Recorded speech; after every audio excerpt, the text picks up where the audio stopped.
of the Father, and of the Son, and of the Holy Spirit. Amen. Had I the heavens embroidered cloths, enwrought with golden and silver light, the blue and the dim and the dark cloths of night and light and the half-light, I would spread the cloths under your feet. But I, being poor, have only my dreams. I have spread my dreams under your feet.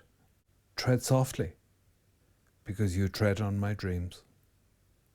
Quotation there, famous quotation from the one and only William Butler Yeats. Yeah, our great national poet.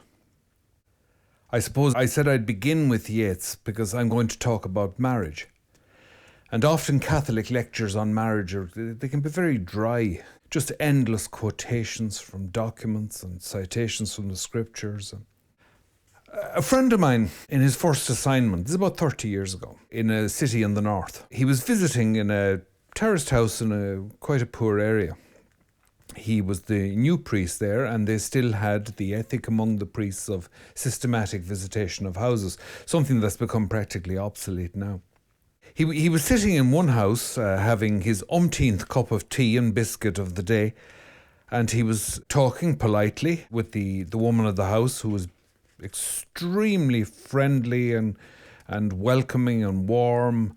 And he said at one stage, as she was in mid-flow, and he interrupted at one stage and he said, "How's Mr. Smith?" Without breaking her stride, in the middle of her cup of tea, she answered, "Oh, never mind him, for he's up in bed, the lazy blank." And it was a pretty bad word. And he quoted it afterwards as an example of a way in which a woman could ruthlessly sum up a man and at the same time love him. A facility he thought was peculiar to women from his experience in the parish is that love for a woman is not blind. In fact, it's terrifyingly well-sighted. But love is love. And the same woman would probably have taken the head off your shoulders if you had said a word against her husband. But she had no illusions. He was as lazy as sin, and she had no illusions about him. In the last podcast, I was talking about leadership. All these talks are under the heading of faith. I suppose in talking about leadership, I was talking about the way in which faith stirs out abroad. Let's say it walks abroad. It starts to make itself felt in social terms, because faith won't stay at home. So today I was hoping to look again at one of the most common ways, although it's far from a common thing, in which the lay vocation is expressed. Now, as we said the last day, it's not definitive to the lay state, marriage. It is not definitive of the lay state. You can be a lay person and not married. But it is typical of the lay state, which is a different thing. It is probably the most common option of those who live the lay vocation and who choose to specify and particularize their general vocation in this way. And it is a remarkable thing to do. Now, you consider the leadership that I was talking about last week. It's achieved at the cost of very considerable vulnerability. Vulnerability is a beautiful word. It comes from the Latin vulnus, a wound. If somebody is vulnerable, they are woundable, touchable. And so every leader, the more he or she stretches themselves to achieve dominance, the more their soft underbelly is exposed to the tribe. Things can go very badly with a leader if they lose their touch. So that vulnerability never goes. I remember being told of a local politician in the west of Ireland who was absolutely, as we say in Mayo, poisoned. He was his head was wrecked. The man couldn't go shopping in the nearest city, but he would meet constituents who had voted for him and who considered themselves entitled to a lift home. And so he would end up having to leave at times that suited them, having to pick them up at certain places in the city, having to leave them off in their houses. He had no life. And there you see the cost of dominance, the cost of leadership. Is there anywhere that one can be more vulnerable than in marriage? Anywhere. Now here's the thing. Relating to God, you can say, oh, well, posing yourself before God is the worst because the eye of God sees everything. Yes, but as some French intellectual once said, Sooner or later a man must kneel to something. Best to kneel to God. It's the least humiliating option. God will be merciful. Other human beings, you can take your chances. It might or it might not come off. But if you marry somebody, you expose yourself to them in a remarkable sense. Consider the Decalogue, the 10 Commandments. 3 of those commandments relate to our relationship with God.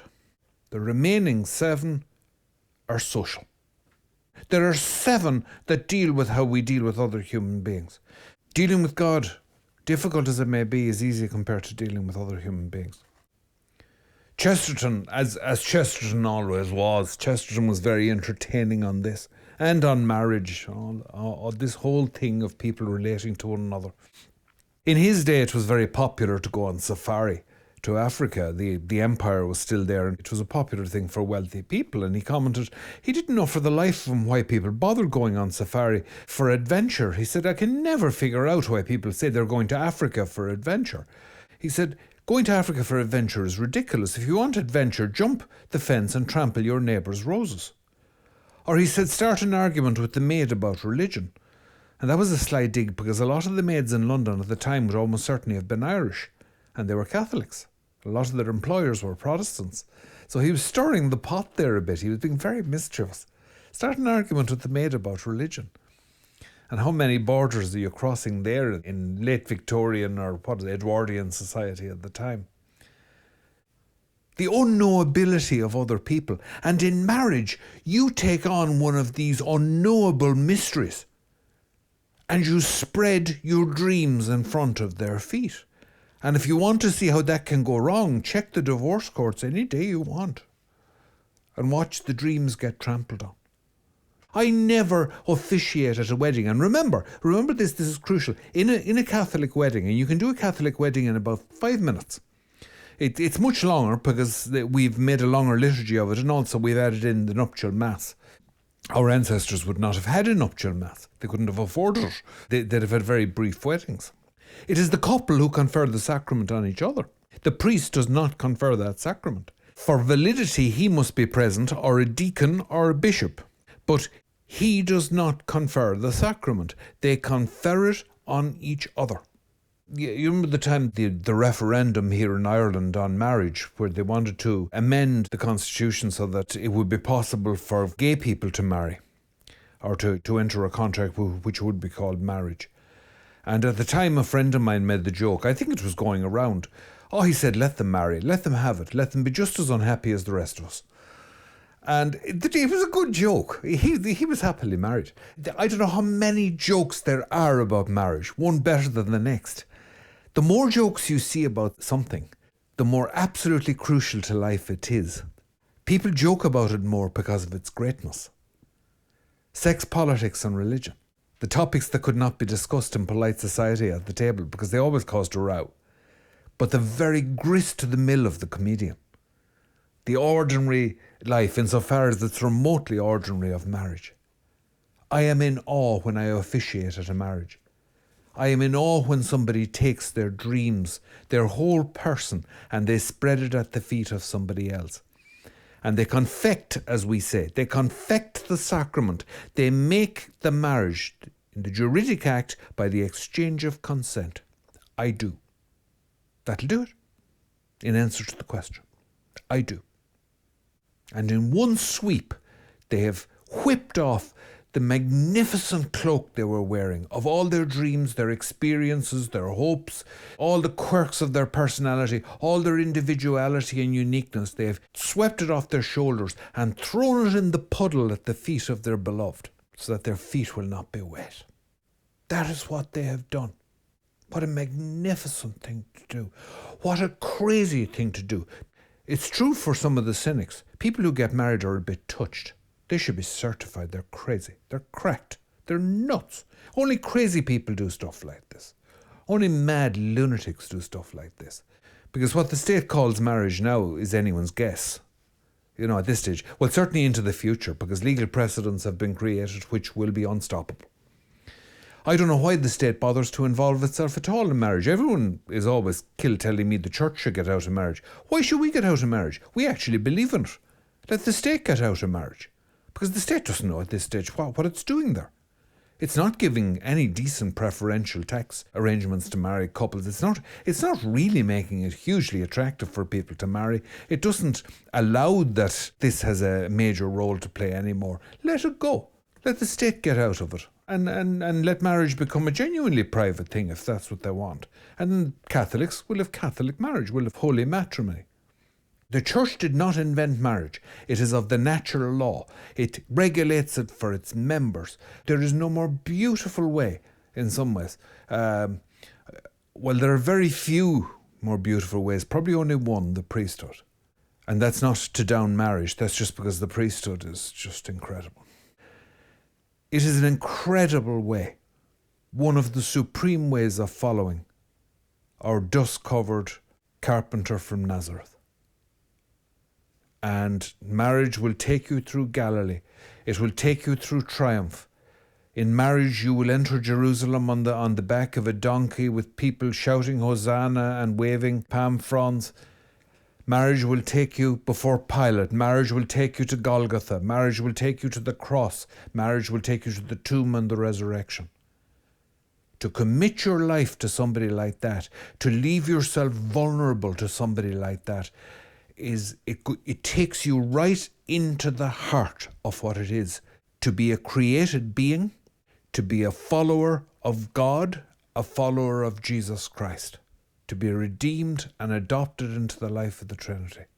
Is that terrifying vulnerability which God shares with us and expresses on the cross. That woundability. Because you consider what happens in marriage.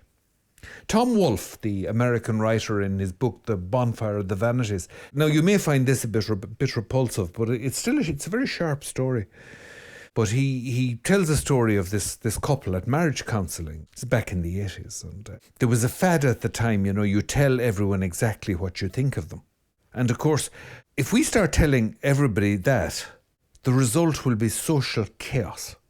From a very young age, we learn with incredible adroitness to manage the bog, the quicksand that is social relationships, by an economy of the truth.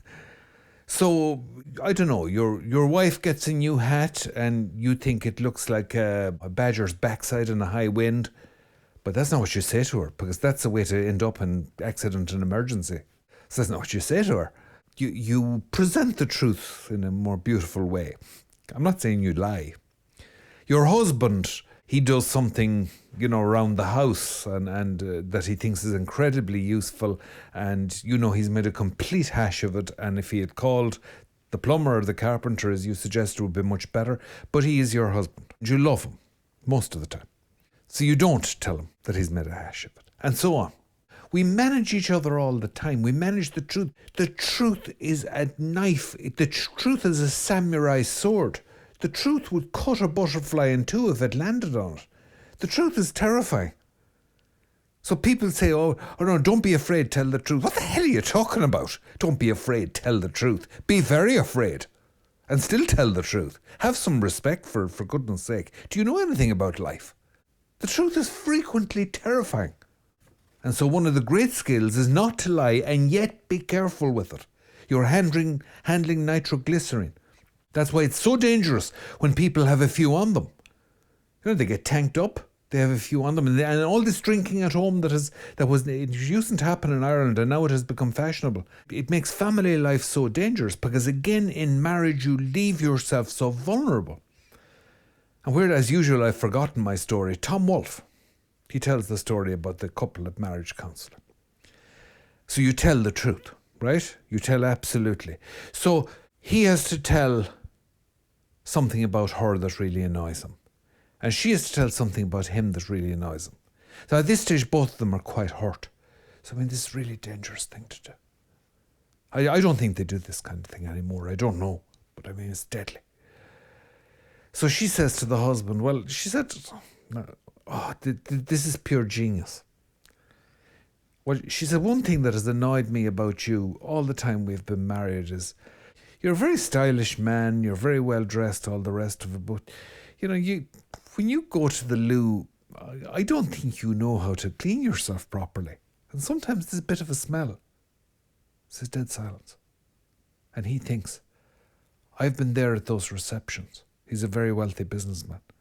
In a $5,000 suit, with expensive aftershave, talking to all of these people.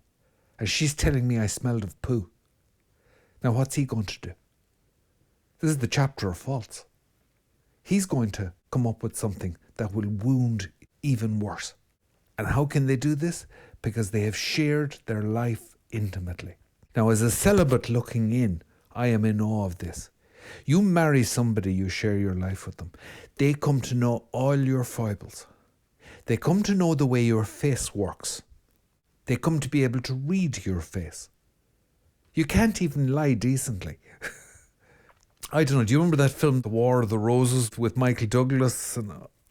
Oh, geez, it was excellent. But it was searing. But what drives her crazy is the stupid look on his face when he's enjoying his food. So I mean, the guy can't enjoy a piece of steak.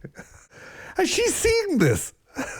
And of course, in the beginning, she loved him, and she loved the stupid look on his face when he was having a bit of steak. Now, it's another knife to take out of the block to carve him up. They've gone from disillusionment and the death of love to hate. And how do you wound somebody most? You ruffle about in the little details of their life as you've come to know it. And you will find any number of sharp objects. Like the old look on his face when he's asleep. And he snores. And he tells stupid stories and the same old joke all the time and that kind of... He laughs at his own jokes. And he'll have stuff on her, but all right, get me for sexism here. I think women are better at this. Men are blunt instruments. I don't know if we're great at this. They know what dishes each other likes. They know how the other person eats, how they sleep. For God's sake, they even hear them going to the loo. And you can say, oh, that's all rubbish. Sure, who's interested in that? Oh, sure, that's like a contract. Contracts don't matter until you have a row. If you're working in a company, nobody looks at the contract until you have a row. Then every little full stop in capital letter is parsed. In the same way, marriage, lovable, laughable at worst. Not if there's a row. Then every hurtful little detail, every miserable, even repulsive little detail, nasty little things you know about somebody. They might have a tendency to be mean. They might have a tendency to lie. They'll almost certainly, man or woman, they'll have told you things about their past. You have all this stuff on them. Oh boy. A friend of mine, good lawyer, he chucked in family law and moved to criminal because family law was too upsetting. He moved to criminal law because it didn't take as much out of him. He said he could not stand any longer what he was being asked to do to people. It is an incredible vocation, and I think the most incredible thing about marriage, you could talk about marriage for 6 weeks and you wouldn't have exhausted. The most incredible thing about marriage is that vulnerability. It is the way you spread the cloths under the feet of the other, and they can do what they like with it. That is incredible. The problem with these prenuptial agreements, the problem with all of this, and I always say this at weddings, we are the true romantics. You may discover later that the person you have married likes to eat with their mouth open. They may have any number of disgusting or repulsive or tiresome little habits. We are the true romantics. No prenups. You leave nothing for the way back. You burn your boats and you turn your face from the sea. The life you had before, you turn your back on it. And now this new life with this person. And it will only work if you do that. I'm all for the extended family, totally for the extended family. But the relationship of husband and wife is sacred. It is holy ground. And there is a curse attached to those who meddle. It's a different thing to give support. It's a different thing to give advice when it's asked for. Even when it's not asked for in desperate circumstances. To a friend or a close relation. And you may get told to go to hell, but that's the chance you take. But it's holy ground. You tread on that ground with dread. You be really careful. Common knowledge, common ordinary wisdom among priests is never get between a husband and wife. You don't know what's going on there. It's a mystery. They're not even sure what's going on there. Never mind you. And they have a map. You've no map. What a remarkable vocation. And they become, in our beliefs, they become one flesh. Matthew 19, one flesh. Yet they retain their individual wills. They abandon their lives to the other. I heard a Protestant pastor put it brilliantly on one show in America. I enjoy especially some of the African American pastors. My God, the grasp they have of oratory. They're tremendous speakers. They're just wonderful. But he said, I'm sick and tired of people saying, we got married to be a support to each other, to love each other. He said, sure, you did all of that. But he said, you also got married to drive each other crazy. How can any marriage work, he said. He said, you're a man and she's a woman. How can that work? The answer is it doesn't work. You make it work. You bring God into it and he helps you to make it work. But you are two radically different ways of looking at things. And he said, as iron sharpeneth iron, so the couple drive each other daft. A friend of mine talked about when there were visitors coming, suddenly she'd go mad tidying the house, baking a cake and doing 100 other things at the same time. Her husband, trying to help, would immediately go and try to tidy up his fishing locker, as if that was any contribution. But it seemed a good idea to him.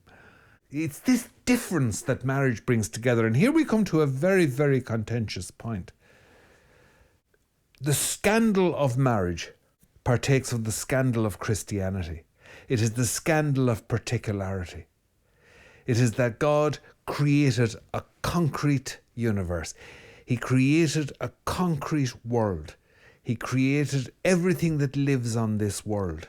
He elected. He chose. He created man, he created woman, he gave them dominance over all creation, stewardship over all creation, the right to name all creation. Consider the power of that right to the ancient mind, the right to name something. In the great covenant with Noah, and even in the great covenant with Abraham, he promised salvation to the nations, to all people. And then gradually the covenant centres and narrows and it settles on Israel. On this one fractious, disobedient, awkward little people, brilliant little people. And then gradually, if you're a Christian, it narrows and narrows and narrows like a laser. And it focuses on this one Jew. This one Jew. And the whole of history, which is centred in on this fractious little people, this brilliant little people, has centred in on one of them who was unacceptable to his own people. One of them. The stone that the builders rejected. This one Jew. That is the scandal of particularity. And so a man and a woman choose each other out of all the possibilities in a godlike choice. They elect each other. They call out each other. To stand in that incredible place, that terrible place, before the priest or the deacon or the bishop. And to command their presence, to command the priest's presence that he may witness the mighty deed they are about to do, by God's grace. We do not back an inch on the romance of marriage, even among all the sordid, everyday details that can make up an ordinary human life. The workaday details, even the sordid details of life. We do not back an inch on the romance. And there is no romance without the absolute. This man takes this woman. This woman takes this man. Not others. For life, which is all we demonstrably, verifiably have. It is all the hard currency we possess. And you take that life in faith and you throw it at the feet of another. Faith in God, faith in him or her. And you go before one who is radically different from you. Not the same. So it is marriage between man and woman. And it goes into the very heart of the mystery of being human. Is that openness towards other, which partakes in our openness towards God. The ultimate author. And as Fulton Sheen said, it's 3 to get married, isn't that what he said? Man, the woman, God. God always present. And to make it even more romantic, marriage is not forever, marriage is for this life. It is a crucial decision as to how you will live out your vocation in this life. It is ended by death. It is a school of the love of God and an anticipation of the sociology of heaven. The interplay of creatures with each other, loving each other in the love of God, in the Spirit, in the life of the Trinity. You know, if you go back to Aquinas, you go back to Greek philosophy, Aristotle, you think of the concept of the telos, of the goal, the point of a thing, of an action. Its object, its goal, irradiates the whole process of arriving at that point with hope and meaning. It makes of it a living and united thing. So the journey becomes, in a sense, almost a foretaste or anticipation of the kingdom. The journey into the kingdom, towards the kingdom. Because the kingdom is a living thing. The kingdom is like the sun. It warms everything that comes towards it. If a marriage is not a tropism like that, if a marriage does not turn towards the sun, if a marriage does not turn towards God, if it is not oriented towards God, it is still marriage, because marriage is of the natural law. But it is hamstrung. It is a half thing, a ruined temple. It is not what it could have been, the entirety of what it should be. If God is not invited into it, if God is not called upon to witness it, if God is not present in it. When I was a kid, a common present to a married couple, how people would laugh at this now. They'd die laughing at this now. Common present to a married couple was a set of fine rosary beads. For the man, they would be black or dark brown, one of the masculine colours, so to speak. And for the woman, perhaps a lighter colour, perhaps a light blue or whatever. Maybe mother of pearl. Really, they could be as elegant or as costly as you're willing to spend. I've heard of silver and ebony. It was a common present. I remember clearly, because they were working out the presents, and I remember saying, oh, no, well, not that, because she's getting on the rosary beads. And they'd be blessed, especially maybe in Knock or somewhere like that. A friend of mine who's now dead, she remembered when young couples, herself included, they were going to dances in Louisburg. She said it was unthinkable that you go into a pub. It was just not done. They'd go down to the church and they'd make the Stations of the Cross holding hands. So she says you'd see sweethearts make the Stations of the Cross together. And nowadays people would die laughing at that, some of them. And they would say, oh, how naive. Well, I would answer back, how very realistic. How very Christian. Because if you want to see what there was to play for, look at a good marriage 50 years on. If you want to see what there was to fear, the divorce courts on any day will give you a sight of it. I spent a good while in education, in chaplaincy, some teaching, principal. And I'm not saying this to get at anybody, I certainly am not. Or to be mean or to be nasty. But an awful lot of very serious problems that students had were related to the breakdown of their parents' marriages. Or to dysfunction in the relationship. I remember a young man telling me that if his parents were getting on, he slept like a baby. And if they were fighting, he couldn't sleep. It's a perfectly reasonable emotional response to chaos. The presence of chaos in life. One of the crucial things in marriage is the vulnerability which you display in it. And I cannot emphasize too strongly, finish what you have begun. As is said by the bishop, I've quoted this before, to the priest when he's ordained, may God who has begun the good work in you bring it to his own fulfillment. Finish what you have begun. Don't turn back. You've put your hand to the plough. Don't turn back. Finish it to the end. Even if you drive each other crazy, even if you've quite repulsive habits that are infuriating the other person, even if he chews with his mouth open or whatever it is.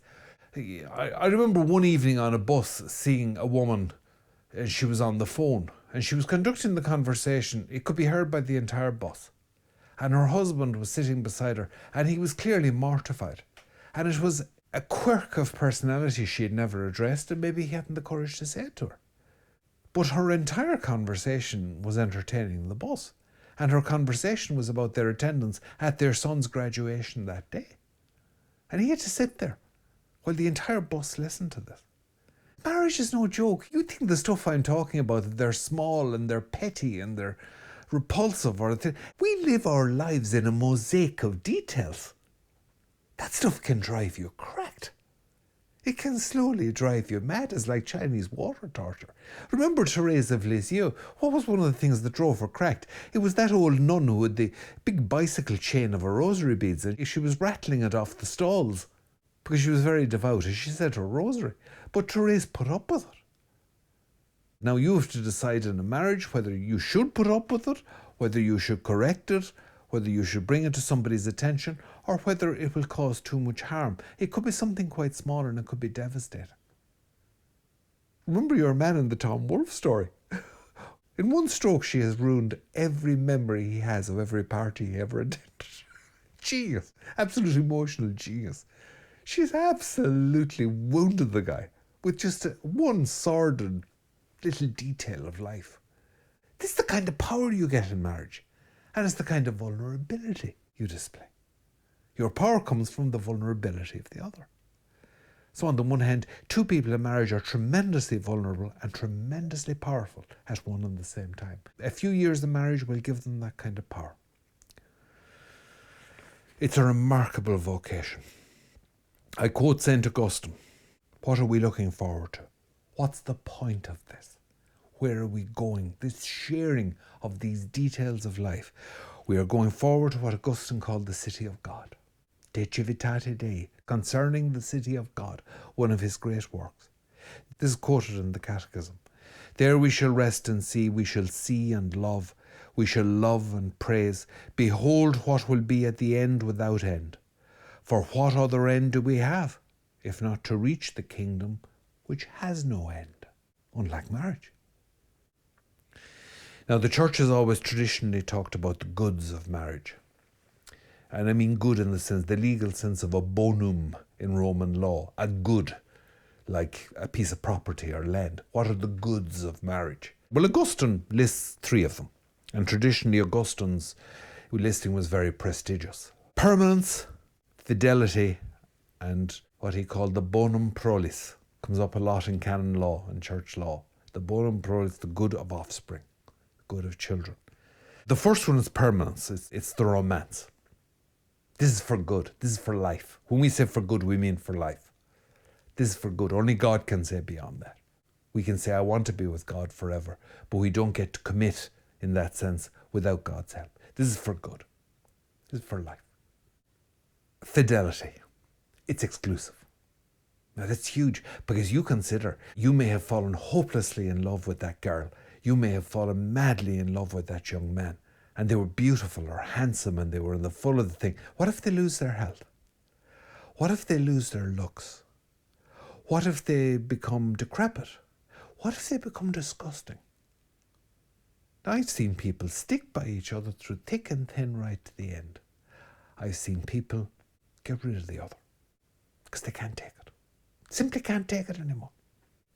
They've still got some of their youth. They want to go out in the town and find somebody while there's still time. I mean, this is the stuff. This is real drama. It may not seem like it, but it is. The choices that are involved down the road can be incredible. And one way or another, both parties will age. Women complain that men have a very, very unfair advantage in that they say a woman loses her looks, but a man only becomes more distinguished as he gets older. Well, my answer to that is, if he keeps a full head of hair, he said bitterly, you know, that senatorial white mane, yes, it can look quite distinguished, absolutely, yeah, absolutely. But again, you know what I'm talking about here. And the commitment is permanent. It's for good. And then you come back to me and you say, well, what if one side betrays the other? No, that doesn't make the marriage invalid. That's heartbreaking, but it doesn't make the marriage invalid. There's something I want to come to here, because the marriage could be made invalid by unfaithfulness, but it's not that simple. And then offspring, children. And you might say, well, that doesn't make marriage romantic. That's absolute nonsense. There is nothing more romantic than the terrifying openness to the future. That is vulnerability. I remember a friend of mine who used to complain openly. I used to always admire his honesty, even as I was shocked by his attitude. I never had a penny since I have kids. I'd never get married again if I was a young man. I wouldn't recommend to any young man to get married. You're always broke. Kids are always looking for money. They cost a fortune. It's ridiculous. I'm sorry I ever did it. I must say I admired his honesty. It's about all you going for him. My God, what a hopeless father. But it comes at a very high price in worldly terms. These things are so crucial that the church says if they are missing, the marriage is null and void, ab initio, from the beginning, if they're excluded. So here's the deal. If you go into a marriage and privately you have made a reservation, you have said, I don't intend this marriage to be permanent and I'll get out of it if it suits me. And if there's proof of that, like let's say a prenuptial agreement or stuff like that, you can take this to the courts, to the church courts, and they may declare the marriage null and void. And people are often saying, oh, nullity is only Catholic divorce. No, it's not Catholic divorce. Divorce is the splitting up of a relationship which may be perfectly valid before the law. Nullity is a statement that the marriage never happened. And people have a perfect right to go to the church and say, I was duped, I was codded, or go to the church and say, I cheated from the beginning. I never meant to have a permanent marriage. I always meant to get a divorce if it didn't work out. And I talked about this openly, and these people can witness to those conversations which predate the marriage. I'm sorry, but you can take that case to the canonical courts and you're perfectly entitled to do it. Similarly with fidelity.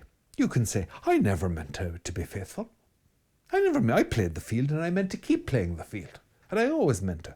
I remember in one case, because I was trained as a canon lawyer, in one case it was so cut and dried because the wife was able to produce a remarkable cache of love letters belonging to her husband, which she had found going back to well before they were married, which not only demonstrated, I would say, an incapacity on his part to be faithful anyway, but certainly an absolute determination that he wasn't going to be faithful to anyone. Oh, it was absolutely unbelievable. There were a whole load of letters that proved to be on the case. It was a doddle of a judgment to write, I remember. All you had to do was just number the letters and just keep citing the documentary evidence. It was hanging evidence. The guy had no notion of being faithful. I don't think he could be faithful. But that would be another ground which we won't go into here. He had no notion of being faithful. And thirdly, offspring. If you go into a marriage determined to have no children, the marriage is invalid. And you can take that to a church court. Now, you need to be able to prove it. But again, if you've discussed these things beforehand and the couple have married deciding not to have children, it's invalid. It may seem unfair, but that's the way it is. It's invalid. We regard those things as constitutive to marriage. They are part of the genuine romance that is marriage. And the romance comes from the absolute, from the presence of God, from the presence of his immutable commandments and his immutable will. You said the words, and by saying the words, you set in train effects which weren't only judicial and legal, but they were also sacramental and sacred. And they were said in the presence of God. Now, the Catechism simplifies the thing down into two. You have the good of the spouses and you have the good of the children.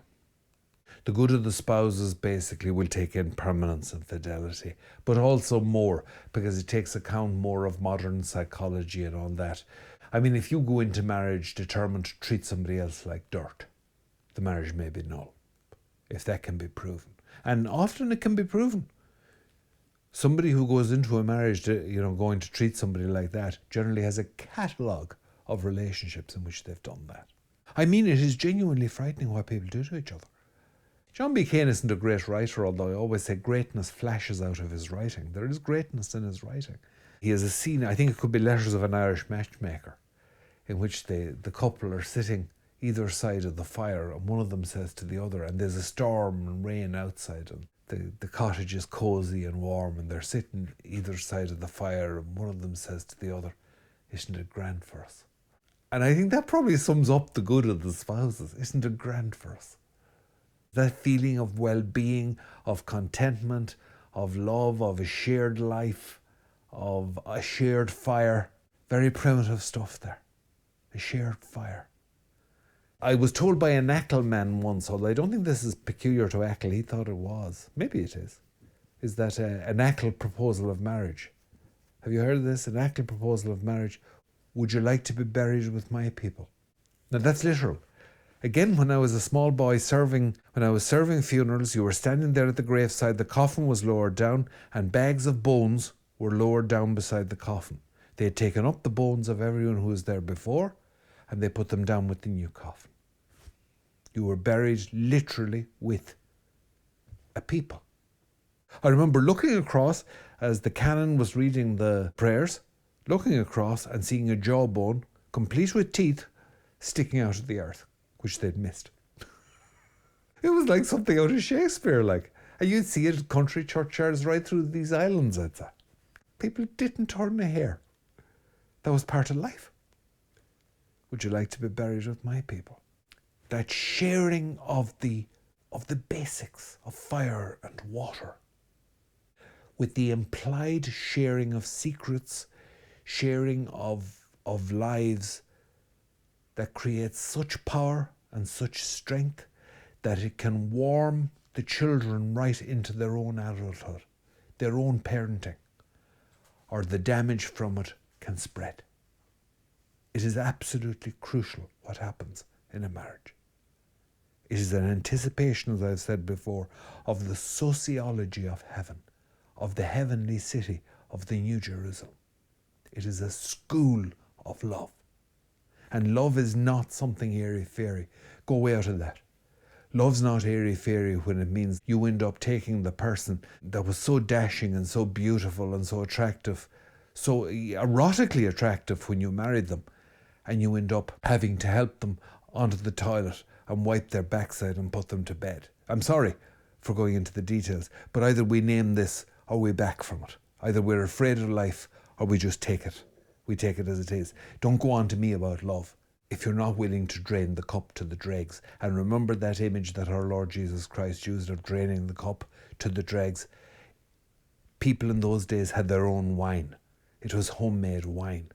And there'd be a load of gunge in the bottom of your cup. Dregs were a normal part of drinking wine. You left them behind. You didn't drain them. To drain the cup to the dregs, or that something was good to the dregs, it was so good you let the dregs back. That's marriage. That's Catholic marriage.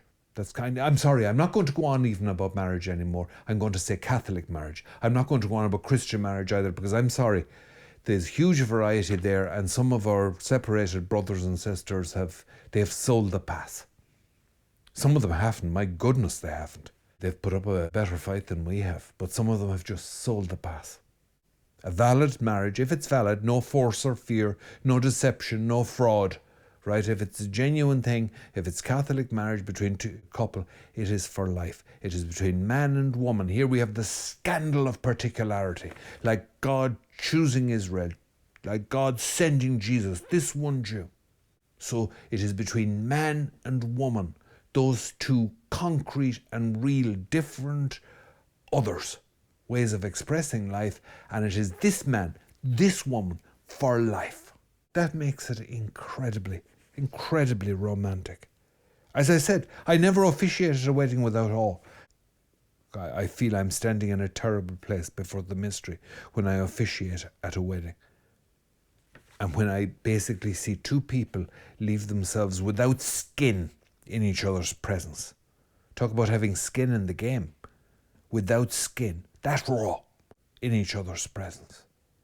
And it is the gateway of life itself they create through that vulnerability. And that's true even if a couple can't have kids, but they were open to it, it doesn't matter. And if they adopt, adoption in itself is not the same as biological procreation, but it is procreation in a sense. Because the influence that you will have on the home you provide for them, the influence you'll have over them, is absolutely huge. It is that openness to the other, that openness towards the future that is so profoundly Christian. And it reflects the relentless, the divine ruthlessness of God, if you like. That loving ruthlessness, that choosing. And that again of Jesus choosing the apostles. Follow me. That choosing. You know that saying? It's a great saying. The graveyards are full of indispensable people. It's a saying meant to shake people up and get them to live their lives. The graveyards are full of strong people whose strength was the strength of the world, and the strength that the world reveres, and, a strong will, a strong purpose, everything. And it went the way of all flesh, that strength. And it went the way of the world. And you could say back to me tartly, all the graveyards are full of Christians as well. And I say, yes, they are. And that is where the true romance of Christianity is. We hang everything on his word. We look ridiculous because having lived this life, we get buried just like you, who didn't believe and who rejected him and went your own way and lived by your own will. We hang everything on his word. Again, I have to be careful here. I say marriage, but sure, what the state means by marriage now, we don't. You can't be sure. Even the state can't be sure because, as I said, it can't control now what the development of the legal precedents it has created. But we know what we mean by marriage. You go into this burning fire, into this crucible that is marriage. You go from chaos to new creation. You create a new life, a life together. And it's not strength as the world sees it. It is the strength of God. You throw yourself at each other's feet. And here's the crucial thing. You can say, the church has just sanctified the tendency of people to live for their children. But the church tells you, you should not live for your children. You should be devoted to your children. Your children are an indispensable part of your marriage, if you're gifted with children. In the words of one Luigi Giussani, the founder of Communion and Liberation, Comunione e Liberazione, a great Italian university movement, Catholic movement, you are not simply compost for the next generation. Those two and the value of what they have done in their lives, it doesn't just pass just because they pass on and they're buried and nice stories are told about them 50 years later at get-togethers and families and that. They live on forever. They have guaranteed their own lives in the city of God by abandoning their lives. For he that try to save his life, even shall he lose it. But he that loseth his life for my sake, so shall he save. You have to let go. You have to abandon. You have to say, I do. In whatever way you do it. In marriage, they do it to each other. They throw it away in front of each other. And they see Christ in the face of the other.